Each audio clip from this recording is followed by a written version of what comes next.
folks. You're listening to the Jobs Podcast. I am your host, Tim Hendricks. Your time is valuable. I'm not going to waste it. Let's get right to the interview. Hey, Kyle. Thanks for joining me on the Jobs Podcast today. How are you doing? I'm doing well, Tim. How are you? I'm doing well, thanks. So you are a reporter and you own a newspaper and you're a photographer and you kind of do everything when it comes to reporting. Is that a pretty accurate statement? I would say so, yes. All right. I'm my wife and I own the Cassville Democrat. I'm a publisher, so I reporting, newspaper design, photography, ad design, you name it. If it's in a newspaper, that's what I do. Right on. Well, let's start. Give us a little bit of backstory about where you were born, where you're from, and walk us through your childhood, your family, your education, and kind of what brought you to be where you're at now. Okay. So I was born in Wichita, Kansas. Then we moved to Austin, Texas, right outside of Austin when I was 2. And we lived there till I was 7. And I had a little brother that was born there. When I was 7, we moved to Little Rock, Arkansas. And I had a sister that was born then.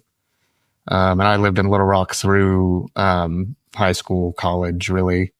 Graduated from Little Rock Central High School, where I was the co-managing editor of the newspaper, the high school newspaper there. And then I went to the University of Central Arkansas and worked at their paper.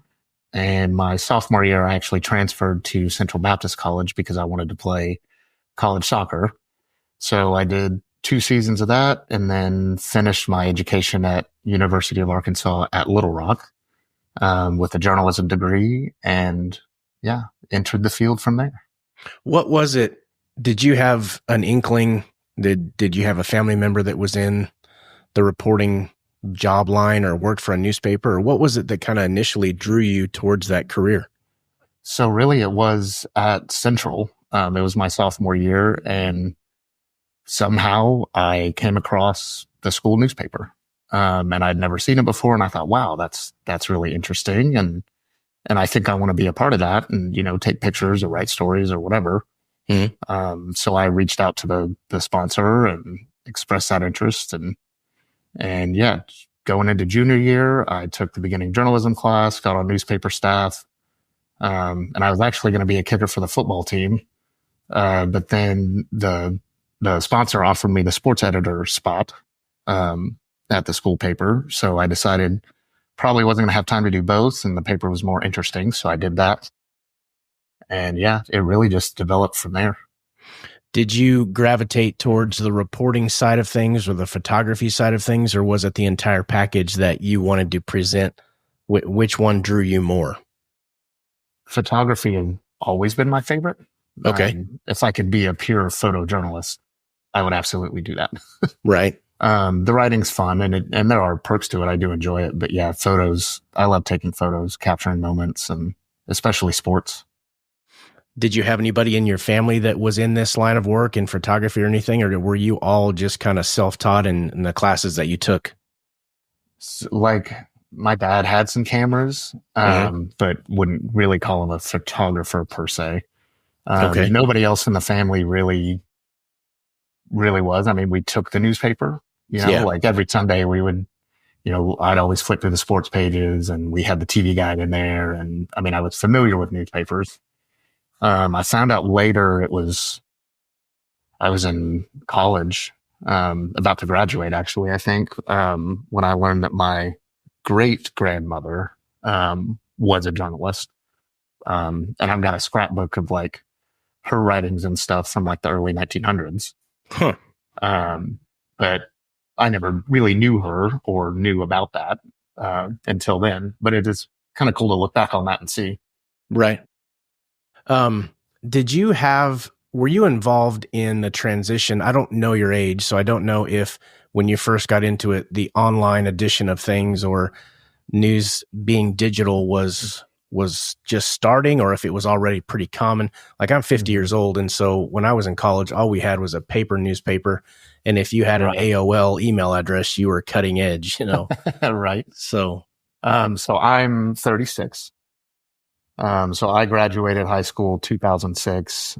So I learned I learned design using Adobe InDesign, Okay. which was the industry moved to that after Quark. That was the previous main design software. Okay. So I came in like right at that technological switch. Okay. And then as far as online, like, so I was a sophomore when Facebook started. Okay. And social media, started to become a thing and people started getting news from there.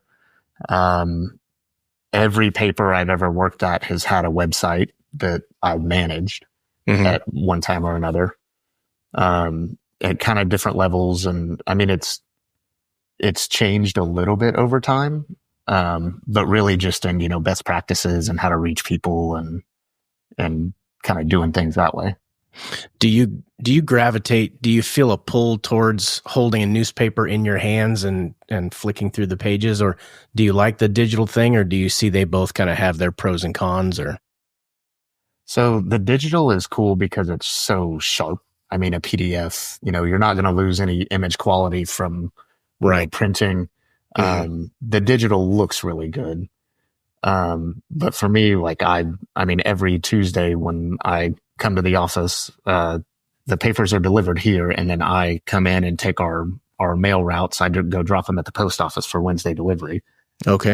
And I always bring a paper back home, to look through it and hold it. I mean, even though I've spent the last week putting this together, I know what it looks like, but just there's still a lot of satisfaction in seeing that finished product. Sure. And you can't really scrapbook a PDF, at least not, not in a traditional fun sort of way. So there's a nostalgia to cracking open a newspaper. I used to watch my dad sit down and drink a cup of coffee and read the news. And, it just brings back, that's just how it always was until, I don't know, 20, 25 years ago, when it seemed like everything changed almost overnight, but it probably wasn't that quick. Yeah. No, seeing other people reading my paper, that's very satisfying. Oh, I bet. For sure. Right.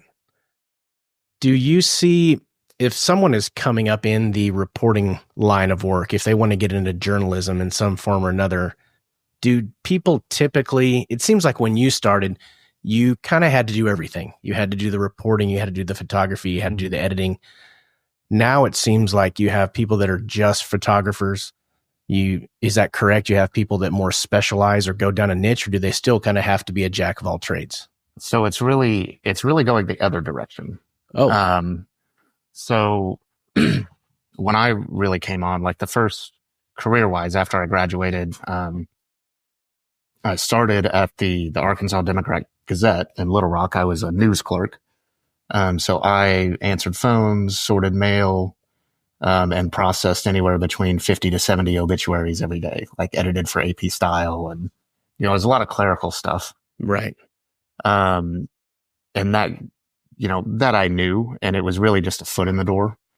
I was trying to get to another position somewhere within that paper. But while that was happening, I applied for a job at the Daily Citizen in Searcy, Arkansas, which covered White County. Searcy is about 22,000 people. The county as a whole was like 45. They printed 5 days a week. And I was hired on as a hybrid reporter.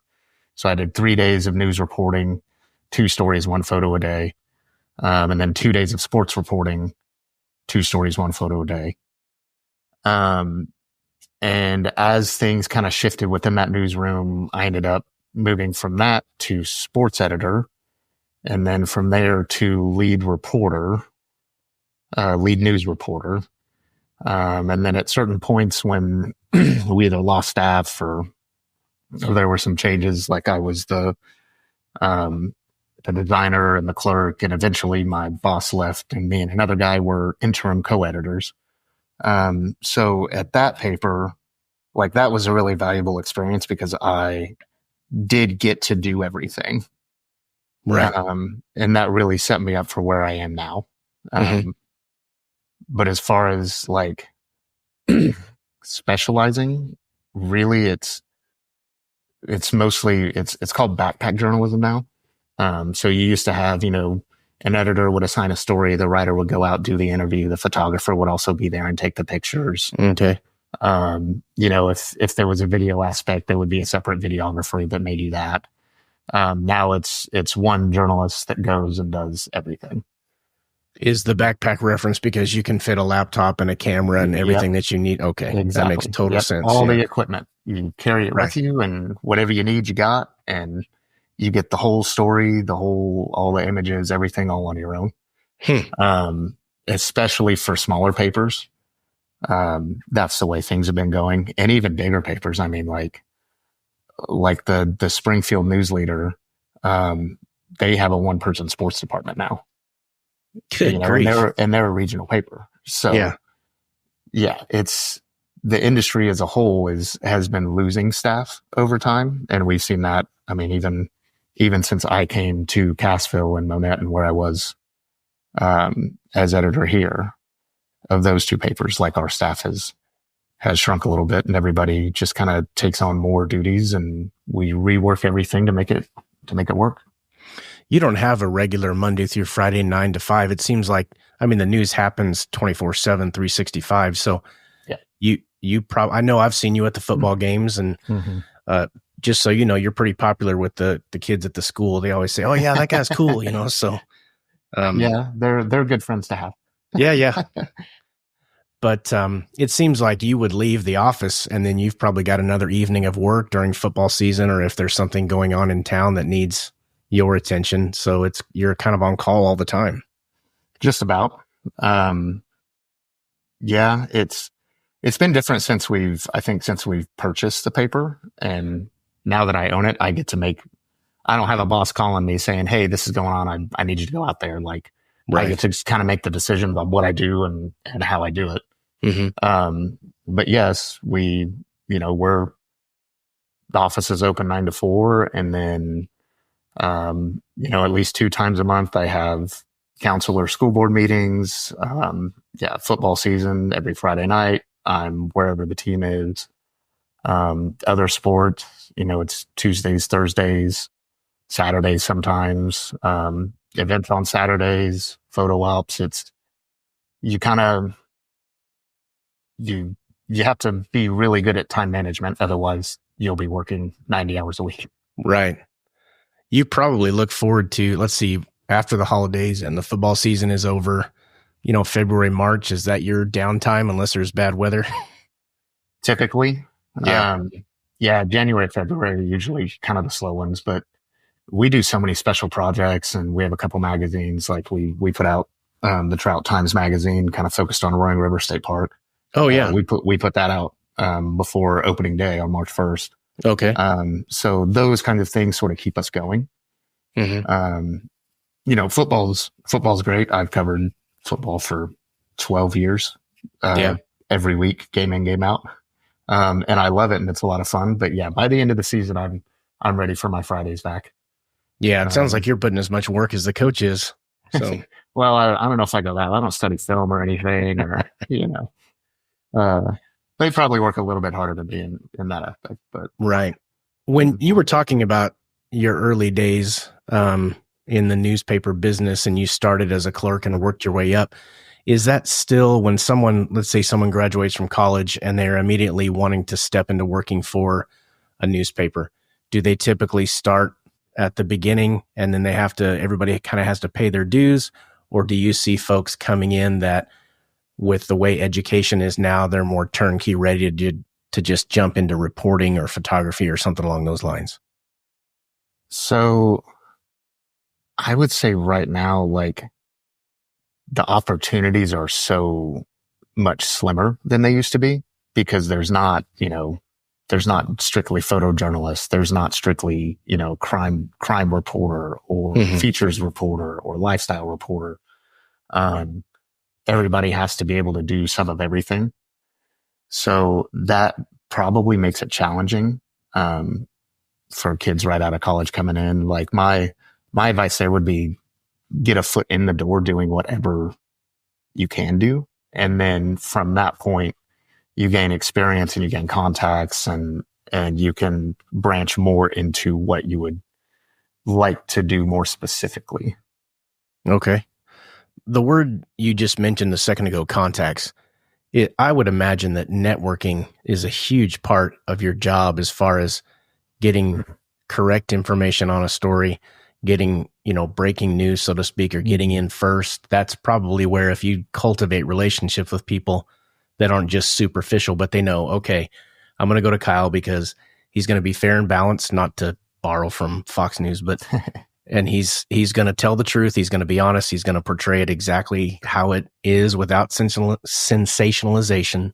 Right. And so I'm going to call him. Is that pretty accurate? Yep, pretty much. Okay. I mean, especially in a small community. Sure.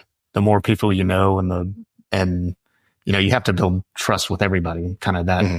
People don't think, oh, I'll call Kyle because he's fair and balanced and all of that. They don't do that without knowing it and seeing it. That I have been that way. So yeah, that's definitely accurate. What if someone was just starting out and they came to you and said, look, I just graduated from high school. I'm going to go to college, either 2 or 4 year, and focus on journalism. Mm-hmm. What advice would you give them to streamline their process, to say, I found these classes to be a waste of time. I found these classes to be worth their weight in gold. What kind of advice would you give somebody who just asked you out of the blue? I would say the greater variety you can take, the better off you will be. Okay. One of probably my favorite class, was photography. Like I still have pictures that I took from that class that I love, I really enjoyed that. The reporting classes were fine. It's like anything else, you're just training and learning a skill. Yeah. The class that I really despised was, ethics and law, because it was just so dry. I bet. A lot of case studies, a lot of, history, and that's just not really my bag. Right. But I still got a C. So, I passed. Oh, there you go. But yeah, the variety, I would say, even though I didn't like that class, now when I look back on, the importance of ethics and knowing how papers handle things and why they handle things the way that they do, that's really important. So a good mixture. Even if you don't like it, it may be useful.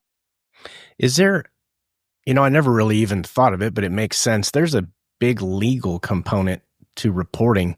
Are there certain stories or statements that you have to have a lawyer or your legal department or whatever look over to go, how can we word this to where, we're safe to proceed? So there's been a few stories that I've sent to, Missouri Press Association. They have a legal counsel that we have access to for situations like that. Oh, okay. So I basically send the content to them and say, hey, do you have any concerns about this? Am I opening up myself to any kind of legal action? And they'll say, oh, no, this is great. You're, perfectly fine. Or they'll say, right here, this leaves some room for interpretation, and you might reconsider how that's presented or worded. And, it's definitely something to be cognizant of. And one thing that I do, I tell a lot of people, they'll come to me with like, oh, this situation happened to me, and the sheriff or the, police chief, nobody's doing anything about it, and I want you to write a story. And I have to say, well, so I can't just blast the name of somebody you're accusing of something. I have to have a paper trail. And with crime stuff, that's probable cause reports. Like there has to be a report made, and typically a charge filed before I will, use names or do anything like that. You have to remove the emotion from that type of a scenario and just be very analytical about what you see and what you say, correct? Yes. Yeah. It's very cut and dry, factual. You can't add or embellish. A lot of times I do soften language. There's a thing, in journalism called the Cheerios test. Okay. So if you're, you just got your paper in the mail, you're sitting down with your cup of coffee and your bowl of Cheerios, and the top story is something, absolutely repulsive. Think heinous crime, especially involving children, stuff like that. It will be very detailed in the probable cause statement, like this person did X, Y, Z. And a lot of that language is just a little much. And you can say what happened in less words. And that's kind of where I try to be a little bit more, just respectful and cognizant of how people are going to react and understand, and, what's really need to know versus just sensationalism, blabbing everything. Sure. As it is. Well, that's admirable. It seems like there's a lot of reporting nowadays that just seems to go straight for the shock value, regardless of, how it's received. There's a time and a place for certain types of language, but yeah, you probably have to tread carefully on a lot of things. And it's nice that, from what I hear from you, you have to look at yourself in the mirror when you report something. And if you can, then, that's a big step in the right direction. Well, and very much so. Like there are stories I've reported that I've not felt good about. And some that have, I won't say haunted me, but some that I still, live with. Decisions that I had made, and there's some relationships, from those that would never be repaired. I mean, you have to understand that not everybody's going to like what you write, and not everybody's going to like you. And that's part of the job. And you just have to keep your head up and do it as well as you can and as fair as you can. The topic that you mentioned a second ago, or the service that as far as the legal counsel that you get from, it was a statewide agency, I forget the name. Yeah, Missouri Press. Right. When you send them something, I know that your line of work is usually time sensitive. You've got deadlines constantly. I'm just curious what their turnaround time is on something like that. Can you call a hot phone up in St. Louis or something somewhere and get somebody on the line that can tell you right then, or how does that work? So it's usually a day or two turnaround. They're pretty responsive. I can get them on the phone at least within 24 hours. Okay. And then as far as, really working on the article and all that, maybe another 24. Okay. Yeah, I was curious because I know that you don't have the luxury of time. Sometimes you need an answer. No, and those situations really don't. Those kind of situations mostly apply if it's an in-depth reporting, something we've been working on for a while, that we're going to make sure we're going to give ourselves enough time that we're going to make sure we have it right and fully vetted and okayed and all of that before we go to print. Just to shift gears for a second, what is it that you like most about your job? And then I'll immediately follow that up with, what do you dislike most about your job?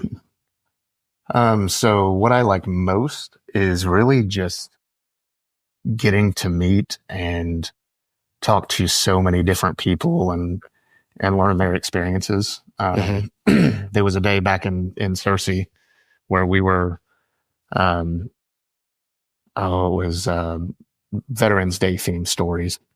And in the same day, I interviewed an African-American guy who was a Vietnam War vet, and also a survivor of Auschwitz, she was 6 when she went in, and left when she was 9, I think. And the Vietnam vet, I mean, he came back to just turmoil. I'll never forget, I told him that day, thank you for your service. And he just broke down in front of me. It was like, you're only the second or third person that's ever said that to me. Good grief. So really, it's like, I love the meeting people, hearing their stories, the impact, and then sharing that with other people to hopefully impact their lives in a positive way or an informative way. I love that. I love sports photography. If I could just do that, I would probably just do that. those are probably my favorite things. Mhm. Least favorite is definitely the time. Yeah. Like I said, time management is super key. And I mean, there's a lot of times that the job takes me away from where I want to be or what I want to be doing. And that's what I signed up for. So, Yeah. Do you ever get to, if you're driving over to go take some pictures, do you take your kids with you, or is that not something that typically happens? so I didn't used to, they're just getting old enough. So my oldest is 9 now. She's Okay. in 4th grade. And then we have a 3-year-old. So the 3-year-old, not really. Yeah. Can't, yeah. And I sit still. can either take her and have a good time with her, or I can go on my own and take pictures, but I can't.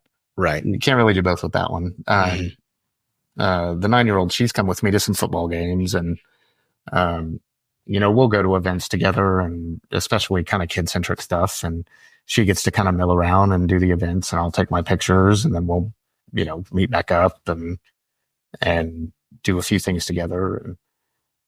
We've been doing more of that, trying to do stuff as a family as well as work. Sure. And there's lots of opportunity to do it at the same time. Well, you probably have the Right press time. pass that gets you down onto the field and whatnot, so the family gets to go with you. For football. Yeah. Oh, well, anywhere, Yeah. really. Yeah. Nobody. Of course, I've been covering Cassville for, I think this was my 11th season. So Okay. they all pretty well know me now. Sure. But yeah, I mean, Ellie down on the sidelines, as long as she's by me, Mhm. she'll either be next to me, or after she gets bored being next to me, she'll go find her friends and just be on the track. And Right. it is interesting sometimes that I have one eye in my lens, and then my other eye is like completely turned around, like making sure I can still see her. Yeah. That can be a challenge, but she has a good time. And Good. I'm curious about your day. I know every day is different, but do you find that most of your job is at a desk? Are you on the phone? Are you shooting emails? Are you out and about meeting people and taking pictures? Or is it just every day is completely different? Like, can you give me a rough guesstimate of 65% of the time I'm in the office at my desk and the other time I'm out, or vice versa? How does that go? so it's really Monday, Tuesday are my design days. Okay. Finishing reporting and design. Okay. So I'm typically at my computer, thinking of deadlines on those days. Okay. Wednesday morning, I come in and everything is up on the website, and I have to go manage the website and put everything out on social, schedule everything to go out on our social media and stuff.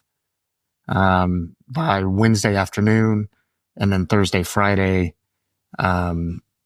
it's kind of just whatever it needs to be. I do a lot of interviews by phone and by email, especially sports. Coaches like email. Yeah, I bet. And that's fine with me because it's, copy paste and I get the gist. And if I have any follow-ups, I can always call them. But, so yeah, kind of Thursday, Friday, I pretty much, conceptualize the content for the next week. Do you typically work about a week or two in advance? So I send the paper, Tuesdays at 2. Okay. And then I start on the next edition Wednesday afternoon or Thursday morning, depending on what all is going on. All right. Yeah.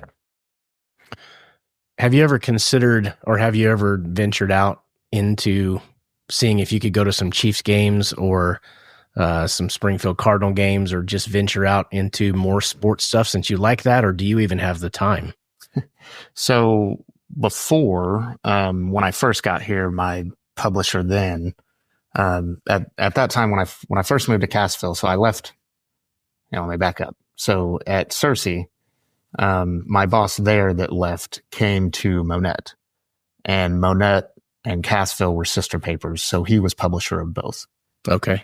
So he called me and was like, "Hey, I got this paper in Cassville, Missouri that I want you to come run. It's a weekly." And I was like, "Where the heck is Cassville, Missouri? Why the heck would I want to move there?" And he's like, "Just come up here, check it out." And I did. and I turned him down. And then a week later, I called him back and I was like, that was stupid. Is it still offer? Is the offer still there? I'll do it. So I did. And 6 months after starting in Cassville, he made me editor of Milnet 2.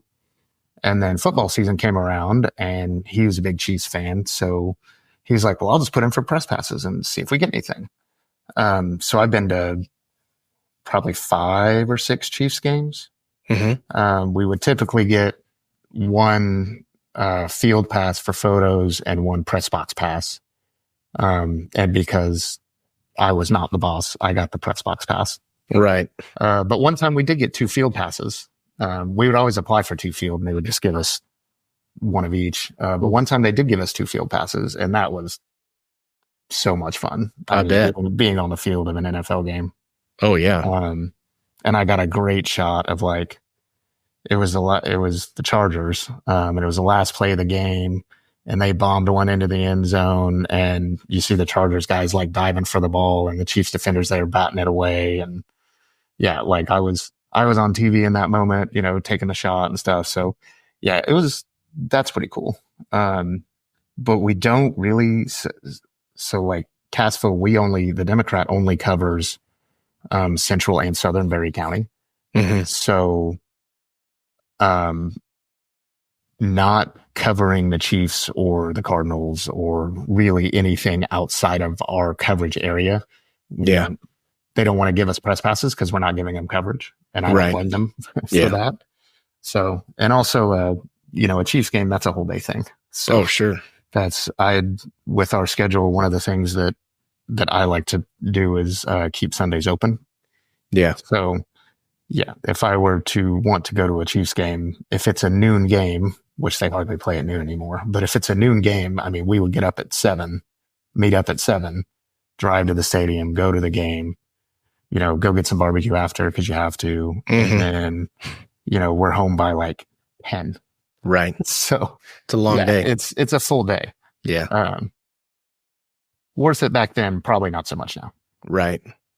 When you were coming up in your education and in your early years, getting your feet wet, learning the business, did you have any mentors or people that kind of took you under their wing and you look back and go, that person showed me so much that I still use to this day? There's a couple. So Sonny Rhodes was one of my professors in college. He was the professor of the photography class that I took. And there was another one that I took with him. And he and I just really kind of hit it off and got along. And I consulted him for advice, for years. Even after I moved here, I was still calling him every now and then, like, hey, like, how do you think I should handle this? You know? And he's come up and visited and he was really a big part. I mean, as far as a mentor early on, not having anybody in the family that did anything, like he was basically it. And then I would say my first boss, Jacob and Cersei, he really challenged me, in a lot of ways and demanded a very high quality of reporting and a very deliberate quality of reporting.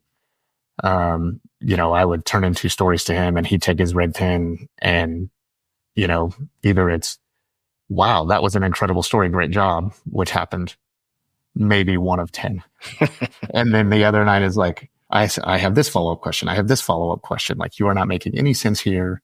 You know, kind of a lot of the guidance that I got on the job early on was because of him and the standard that he set.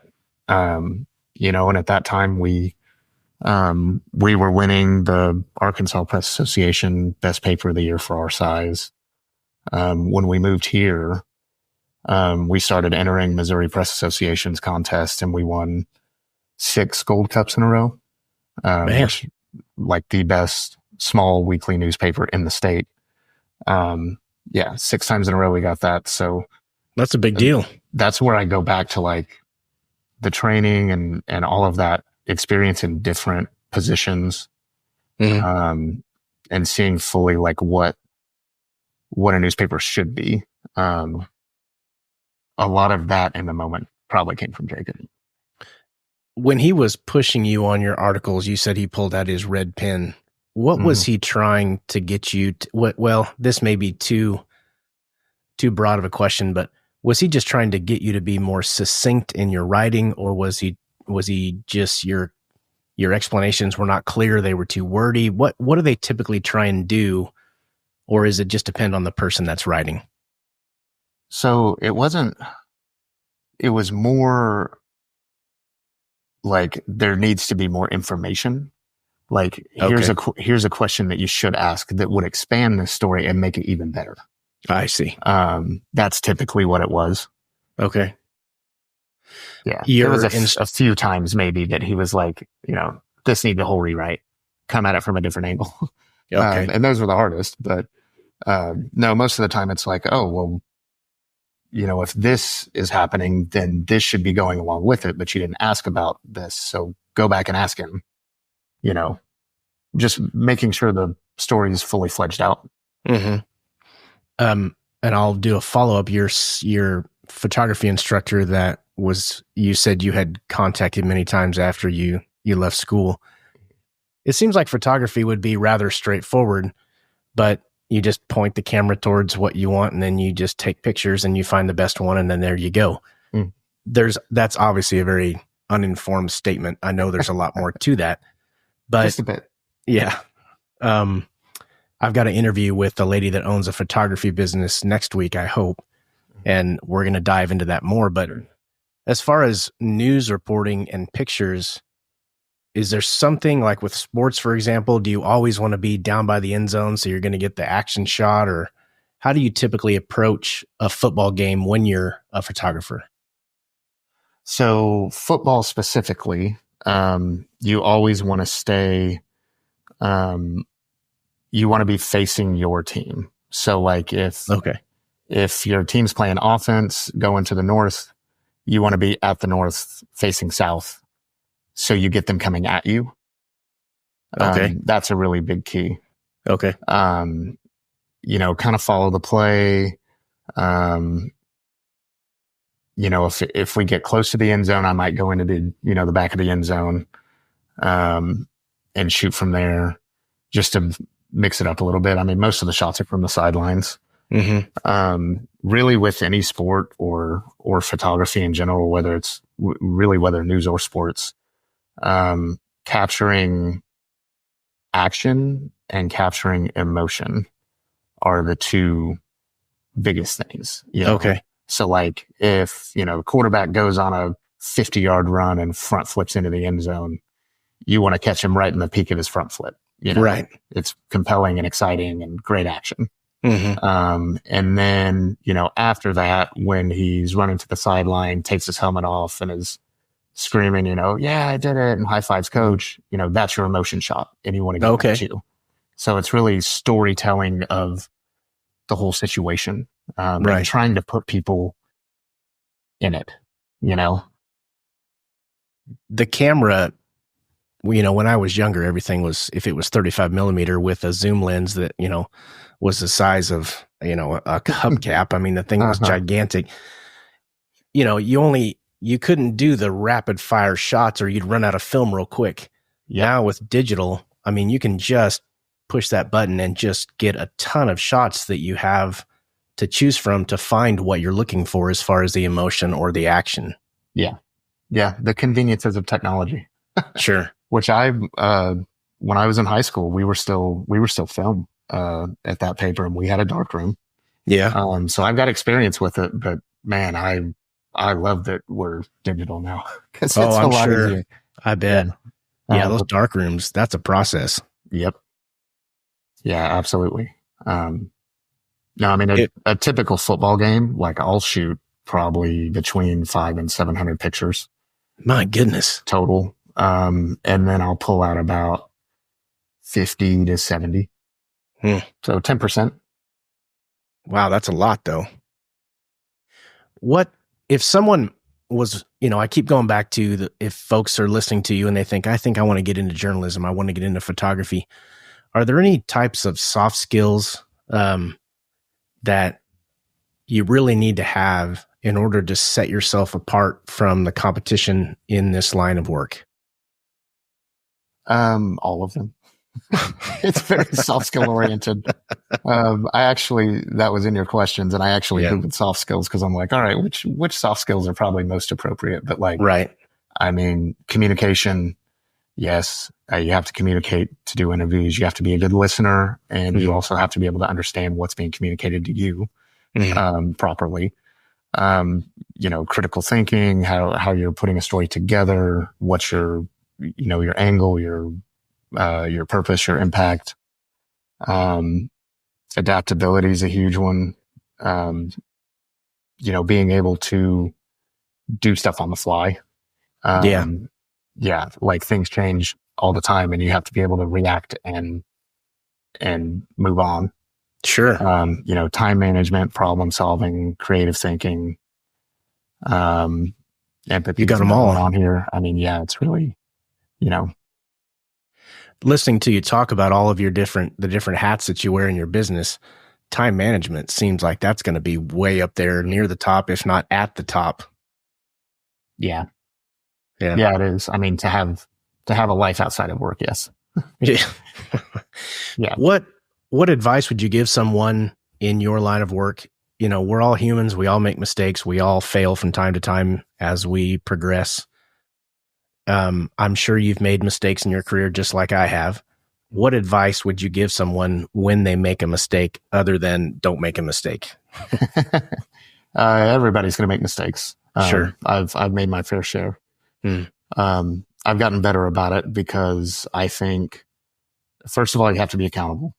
So first of all, you have to listen. If somebody's going to come in and complain and say, you did this wrong and, that's your fault. You have to be able to have that empathy and see their side. And then you have to, assuming that it is actually a mistake, right? You have to be accountable to that.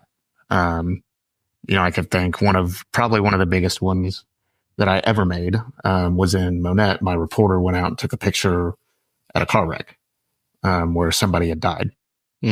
And I saw the picture and I was like, there was the car, and then in front of the car on the ground was what looked like a tarp, but I couldn't really tell.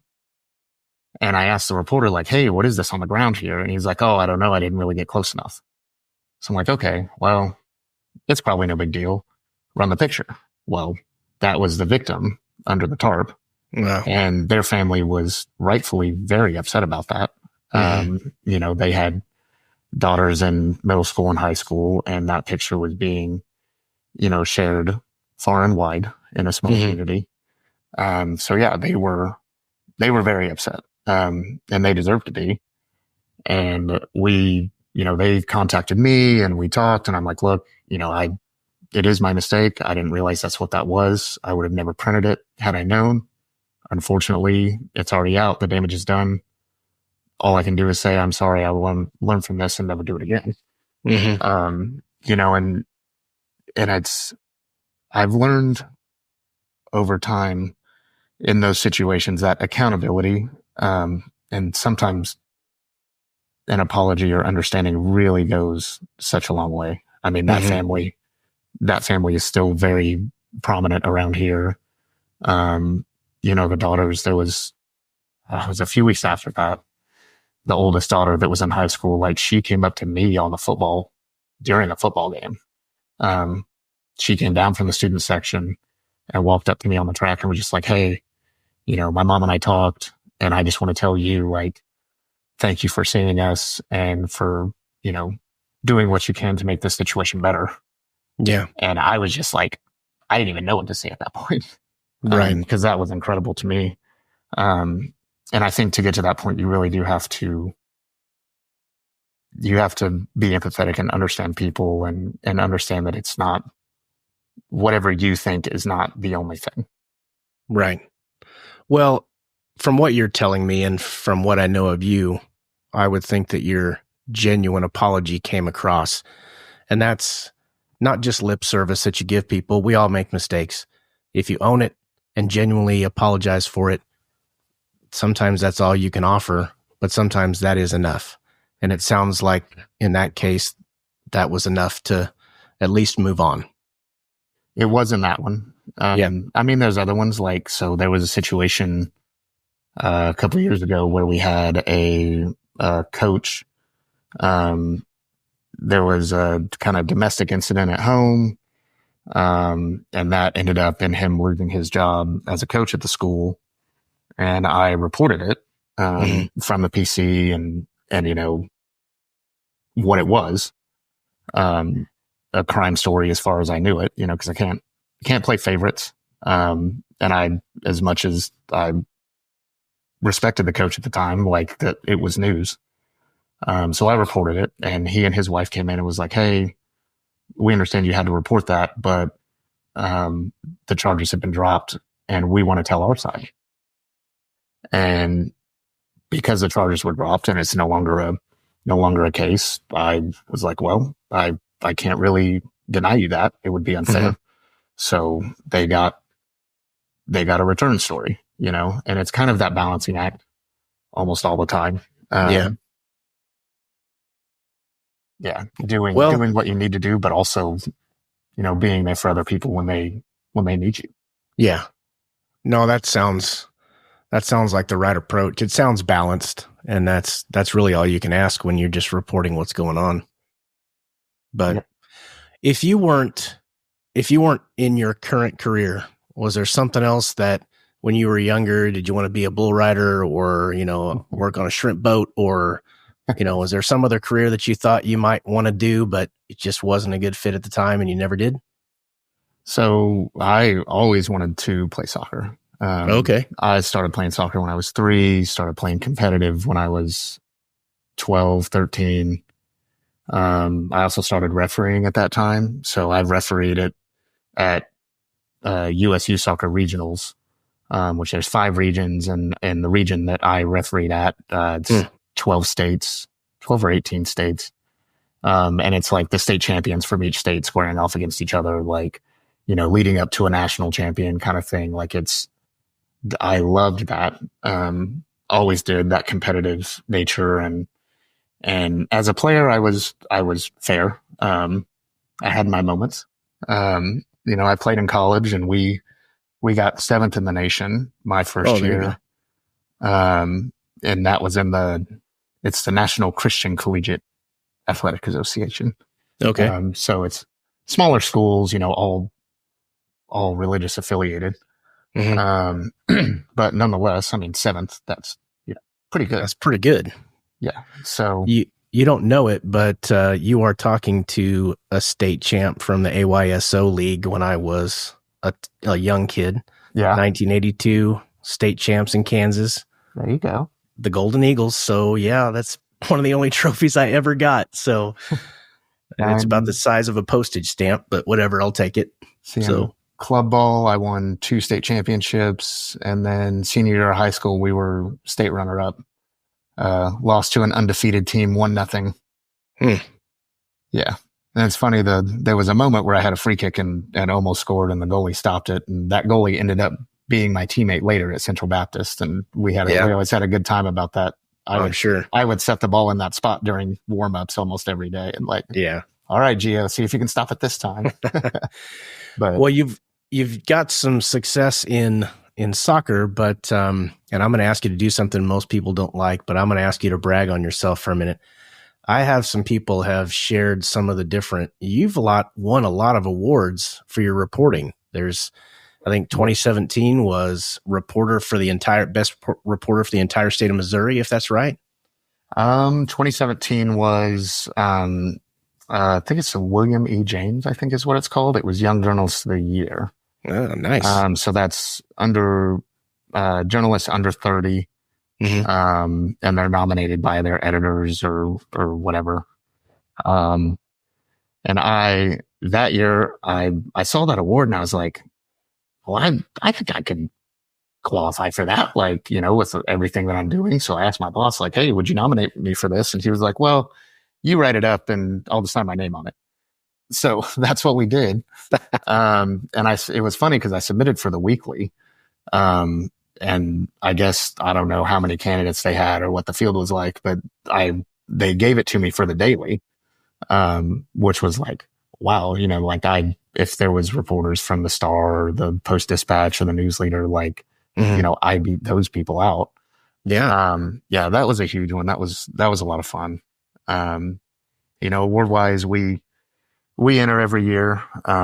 We have 6 Gold Cups, and then, I got put on a budget because you have to pay for entries.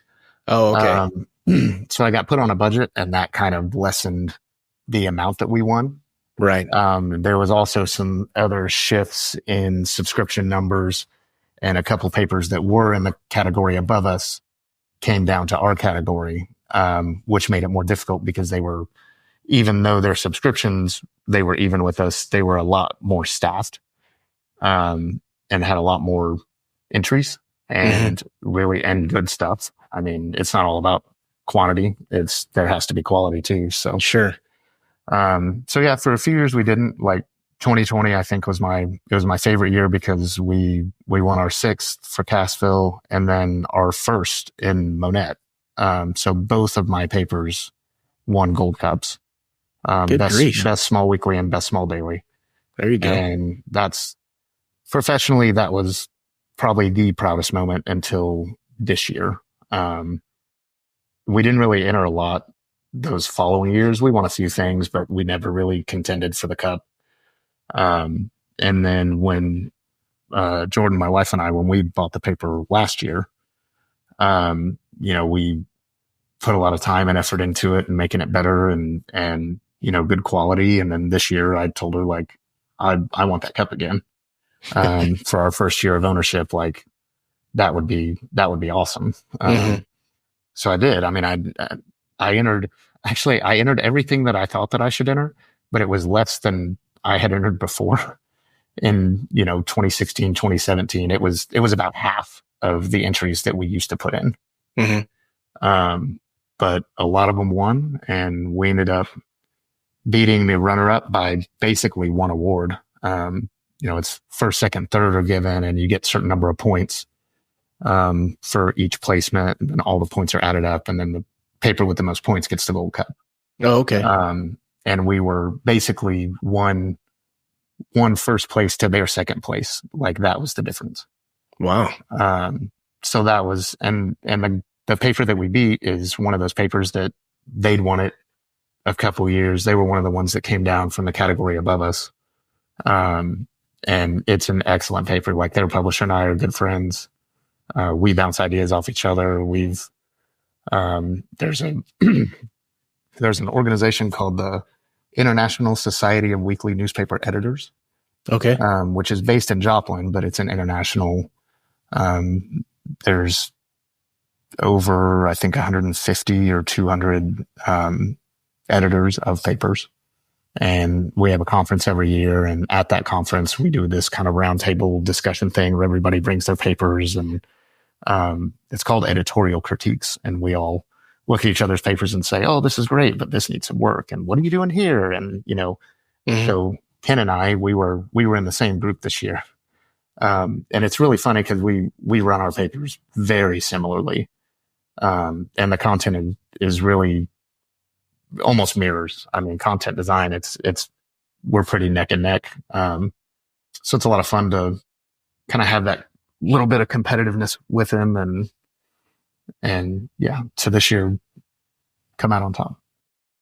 Is that convention that you were talking about, you said it's every year. Do you have to travel for that? Is it like in Los Angeles or in Las Vegas or New York or something? This year it was actually in Toronto.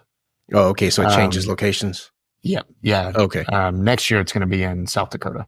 Oh, all right. But this year it was in Toronto. So we actually, we took the girls with us, and we made it kind of a half vacation, half, business venture sort of deal. So yeah, it was go up there and see Mount Rushmore and whatnot. We did see Niagara Falls. Okay. Yeah. Didn't do Rushmore. Rushmore, that's in South Dakota, isn't it? I thought. I'm geographically challenged, so Yeah. don't hold me to that. No, we did go see Niagara Falls, which that was incredible because I'd seen pictures, but like I never thought I would be in a boat at the mouth of Niagara. Like that was pretty cool. Is it bigger than you think? Yes. Okay. It's pretty incredible. Like the power from it. Like there's really a feeling that you get when you're there. Right. It's indescribable almost. I bet you took some good pictures of that. We did pictures and video, and the phone got sprayed a little bit, but it survived. One more question for you. Curious, what is the best compliment professionally that you've ever received? I saw that question and I didn't get down to it. And really your awards are kind of a compliment, that you're obviously doing a very good job, or your peers value your work. So really, to me, it's the people in the community that, very, with full intent and very heartfelt say, thank you for what you're doing at the newspaper. We need a good community paper and you are doing a wonderful job and we love it. Right. That they'll break me down almost every time. Mm-hmm. Cause this is what we do and that's who we do it for. And it never gets old to hear you're doing a good job. Sure. Well, and it sounds like it's genuine too. So that always conveys, the heartfelt behind it. Yeah. And we have there's a few of our really loyal readers that, every time they call us, they're like, oh, I read this and you did so good with that. And I love your pictures and just, that kind of those moments really, it's not one specific thing. It's those moments where somebody genuinely just really enjoys, the product you're providing. Mm-hmm. Kyle, this has been really eye-opening. I've never talked to someone that, owns a paper and has made a career in journalism. And so I learned a lot by talking with you today. And really, part of my favorite part of this podcast is just getting to see what the nuts and bolts of a career is actually like. I know that I'm wanting to help people that may have an interest in following your footsteps in your line of work, but I'm also curious by nature. And so it's so neat to hear, how you grow into being the professional journalist that you are. So I really appreciate you taking the time to talk with me today. Yeah.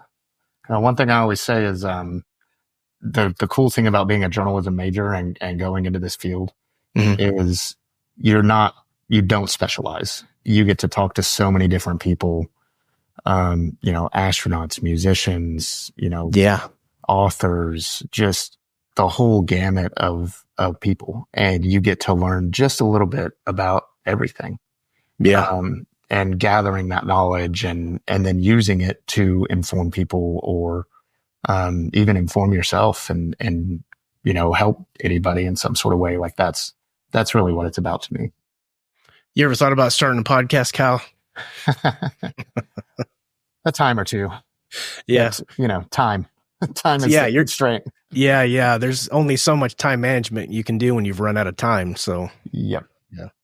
Yeah. Thanks a lot, Kyle. 8th day in the week would be, if you can make that happen. I'll talk to God about that. See if we can make that happen. Thanks a lot, Kyle. I appreciate your time. And that wraps up another episode of the Jobs Podcast. Thank you so much for joining me today. Hopefully you found that interesting. As always, I wait until the end of an interview to ask you to like, subscribe, and share. I feel it's important that I earn that support from you. Thanks again, and we will see you on the next one.